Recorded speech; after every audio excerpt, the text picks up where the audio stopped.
အားလုံးပဲမင်္ဂလာပါဒီနေ့ရှင်းပြတော့မယ်ခြေခံကွန်ပျူတာတူထွာလေးတစ်ခုကတော့ခါလေးကြရင်ကျွန်တော်ဒီ File Explorer ထဲမှာကျွန်တော်ပေးထားတဲ့ folder နာမည်တွေဒီ file နာမည်မမှန်တာလေးရှိတယ်အဲ့လိုနေထားကြရင်တချို့ကြတော့ team တွေပြောင်းလိုက်လို့မှန်သွားတာတွေရှိတယ်တချို့ကြတော့ software တွေနဲ့ပြင်နိုင်လဲရှိတယ် font သွားပြီးတော့ပြင်ပလိုက်တာတွေလည်းရှိတယ်ဆိုတော့ဒီမှာဦးစင်းကွန်ပျူတာမှာဆိုလို့ရှိရင်ဒီမှာမြန်မာစာမမှန်ဘူး Windows စတင်တာဆိုတော့အဆင်မပြေဘူးအများကြီး Windows 10ကအဲ့လိုဖြစ်တာများတယ်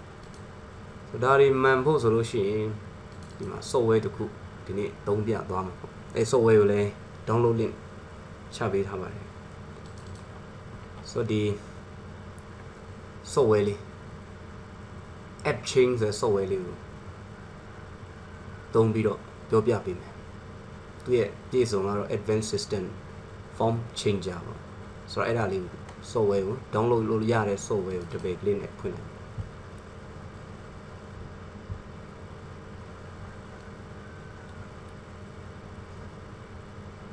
ဟုတ်ပြီအဲ့ဆိုဒီမှာပေါ်လာပြီဆိုလို့ရှိရင်သူ့မှာ category 3ခုရှိတယ်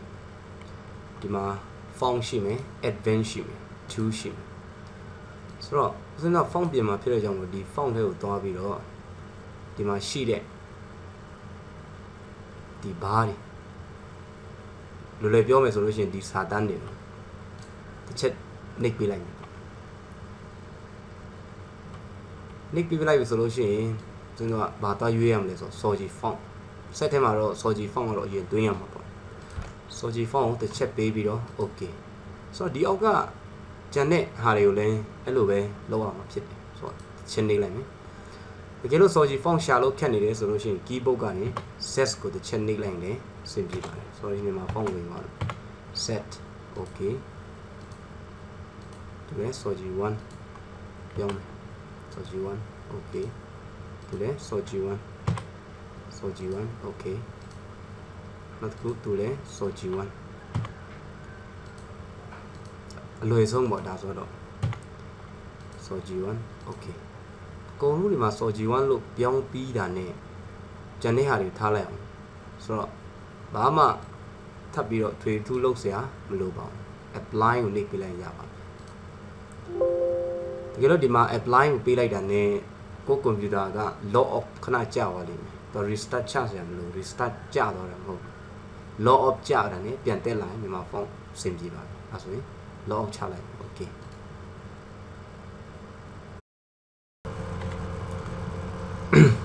ကြည့်ရဆိုရင်ခုနဦးစင်းတို့ restart ကြာသွားတယ်နော်ဟုတ် sorry log off ကြာသွားတယ် log off ပြန်တက်လာတဲ့အခါမှာ